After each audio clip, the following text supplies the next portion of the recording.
حضرت موسیٰ علیہ السلام کے وصال کے بعد بنی اسرائیل ایک طویل عرصے تک کمزوری، انتشار اور خوف کی حالت میں رہے۔ ان پر انبیاء آتے رہے مگر قوم بار بار نافرمانی کرتی رہی۔ وقت گزرنے کے ساتھ ان کی اجتماعی طاقت ختم ہوتی چلی گئی۔ ارد گرد کی ظالم قومیں، خاص طور پر امالغہ، ان پر حملہ آور رہتی۔ ان کے شہر چھن گئے، ان کے بیٹے قتل کیے گئے، عورتیں قیدی بنائی گئیں۔ سب سے بڑا صدمہ یہ تھا کہ وہ مقدس امانت جسے تابوت سکینہ کہا جاتا تھا، دشمنوں کے ہاتھ لگ چکی تھی۔ یہ تابوت اللہ کی نشانی تھا، ان کے دلوں کے سکون اور ایمان کی علامت تھا۔ اس کے چھن جانے کے بعد بنی اسرائیل کے دلوں میں مزید خوف اور ذلت بیٹھ گئی۔ اس دور میں بنی اسرائیل کے نبی حضرت سموئیل علیہ السلام تھے۔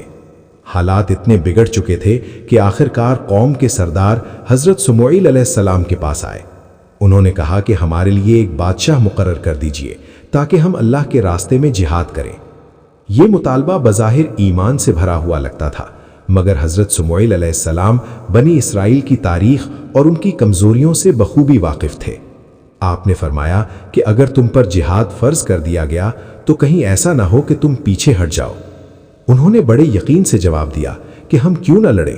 ہمیں ہمارے گھروں سے نکال دیا گیا ہے اور ہمارے بچوں کو ہم سے چھین لیا گیا ہے۔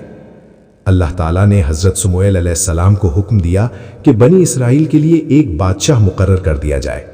حضرت سموئیل علیہ السلام نے اعلان کیا کہ اللہ نے تم پر طالوت کو بادشاہ مقرر کیا ہے۔ یہ سن کر قوم میں شور مچ گیا۔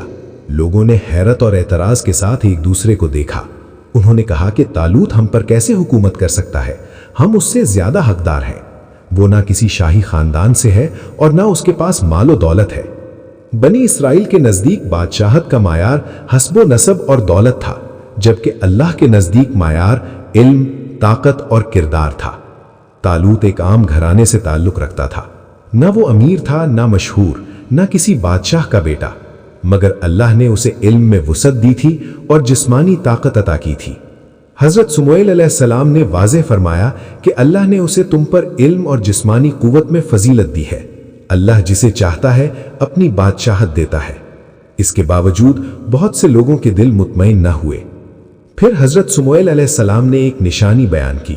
آپ نے فرمایا کہ طالوت کی بادشاہت کی علامت یہ ہوگی کہ تمہارے پاس تابوت سکینہ واپس آ جائے گا، جس میں تمہارے رب کی طرف سے سکون ہے، اور موسیٰ علیہ السلام اور ہارون علیہ السلام کے خاندان کی کچھ متبرک نشانیاں ہیں، اور فرشتے اسے اٹھا کر لائیں گے۔ یہ بات سنتے ہی قوم خاموش ہو گئی، کیونکہ تابوت کا معاملہ ان کے لیے سب سے زیادہ اہم تھا۔ اس وقت تابوت دشمن قوم کے پاس تھا، مگر اس کے ساتھ ان پر مسلسل آفتیں آ رہی تھیں۔ بیماریاں پھیل گئیں، اموات ہونے لگیں، خوف اور بے چینی نے ان کے دلوں کو گھیر لیا۔ آخرکار وہ سمجھ گئے کہ یہ سب تابوت کی وجہ سے ہو رہا ہے۔ انہوں نے تابوت کو ایک گاڑی پر رکھا، بیلوں کے ساتھ باندھا اور بغیر کسی انسان کے حوالے کے چھوڑ دیا۔ اللہ کے حکم سے وہ گاڑی سیدھی بنی اسرائیل کی طرف چل پڑی۔ جب تابوت واپس پہنچا تو بنی اسرائیل کے دلوں کو سکون ملا اور انہیں یقین ہو گیا کہ طالوت واقعی اللہ کا منتخب کردہ بادشاہ ہے۔ اس کے بعد طالوت نے جہاد کی تیاری شروع کی۔ یہ صرف ہتھیاروں کی تیاری نہیں تھی، بلکہ ایمان کی آزمائش تھی۔ جب لشکر روانہ ہوا تو راستے میں طالوت نے اعلان کیا کہ اللہ تمہیں ایک دریا کے ذریعے آزمائے گا۔ جو شخص اس دریا سے پیٹ بھر کر پانی پیے گا وہ میرا ساتھی نہیں ہوگا، اور جو صرف ایک چلو پانی لے گا وہ میرے ساتھ رہے گا۔ یہ حکم سننے میں آسان تھا، مگر حقیقت میں نفس پر قابو پانے کا سخت امتحان تھا۔ جب لشکر دریا کے کنارے پہنچا تو اکثریت خود کو روک نہ سکی۔ انہوں نے خوب پانی پیا اور حکم توڑ دیا۔ نتیجہ یہ نکلا کہ لشکر کا بڑا حصہ وہیں رہ گیا۔ صرف چند لوگ بچے جنہوں نے اللہ کے حکم کی پابندی کی۔ لشکر کی تعداد بہت کم رہ گئی، مگر ان کے دل ایمان سے بھرے ہوئے تھے۔ جب یہ چھوٹا سا لشکر آگے بڑھا اور جالوت اور اس کے عظیم لشکر کے سامنے پہنچا تو بہت سے لوگوں کے دل کانپ گئے۔ انہوں نے کہا کہ آج ہم میں طاقت نہیں کہ جالوت اور اس کے لشکر کا مقابلہ کر سکے۔ جالوت ایک طاقتور، ظالم اور جنگی ساز و سامان سے لیس بادشاہ تھا۔ اس کے مقابلے میں طالوت کا لشکر تعداد میں بہت کم تھا، مگر اسی لمحے ایمان والوں نے وہ بات کہی جو تاریخ میں ہمیشہ کے لیے محفوظ ہو گئی۔ انہوں نے کہا کہ کتنی ہی چھوٹی جماعتیں ہیں جنہوں نے اللہ کے حکم سے بڑی جماعتوں کو شکست دی۔ اور اللہ صبر کرنے والوں کے ساتھ ہے۔ یہ وہ مقام تھا جہاں ظاہری طاقت بے معنی ہو گئی اور اصل وزن ایمان کا بن گیا۔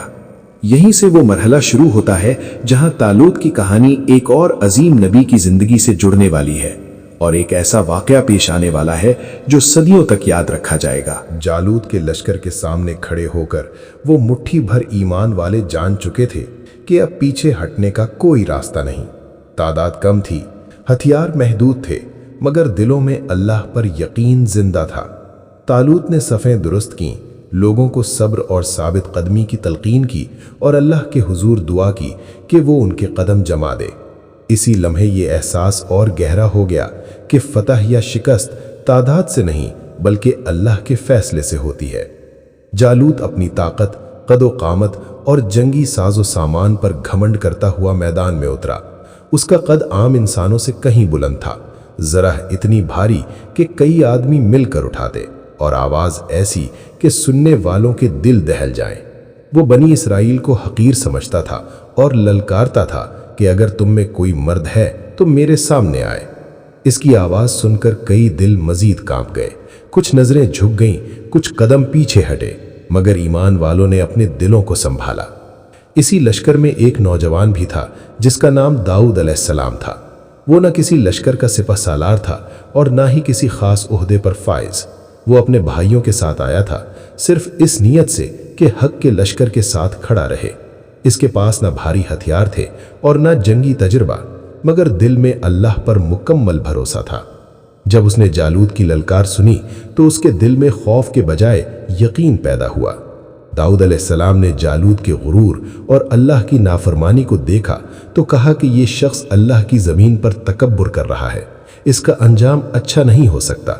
انہوں نے طالوت کے سامنے جانے کی اجازت مانگی۔ طالوت نے پہلے تو اسے کم عمر اور نا تجربہ کار سمجھ کر روکا، مگر داؤد علیہ السلام نے کہا کہ جس رب نے مجھے پہلے بھی بچایا ہے وہ آج بھی مدد کرے گا۔ ان کے الفاظ میں اعتماد تھا، دعویٰ نہیں، یقین تھا، غرور نہیں۔ طالوت نے اللہ پر بھروسہ دیکھ کر اجازت دے دی۔ داؤد علیہ السلام نے بھاری زرہ اور ہتھیار لینے سے انکار کر دیا کیونکہ وہ ان کے عادی نہ تھے۔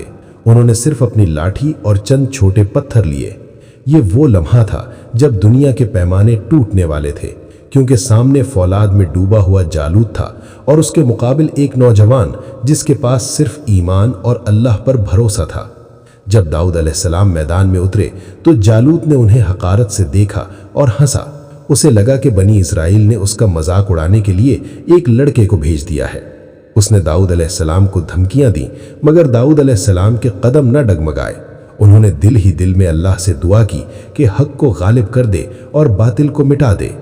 داؤد علیہ السلام نے اپنی فلاخن میں ایک پتھر رکھا، اللہ کا نام لیا اور پوری قوت کے ساتھ پھینکا۔ وہ پتھر سیدھا جالوت کے ماتھے پر جا لگا۔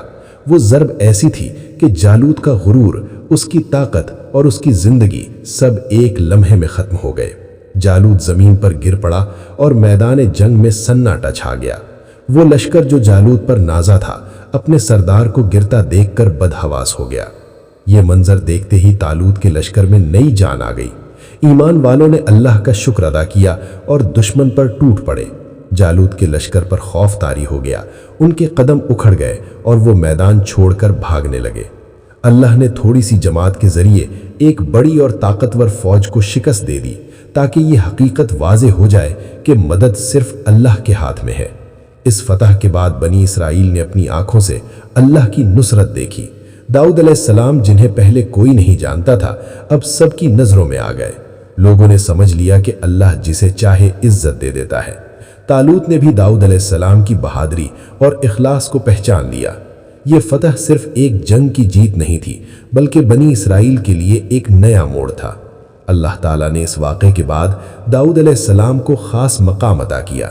وقت کے ساتھ انہیں حکمت اور نبوت دی گئی اور ان کے ہاتھوں حق کو مزید تقویت ملی۔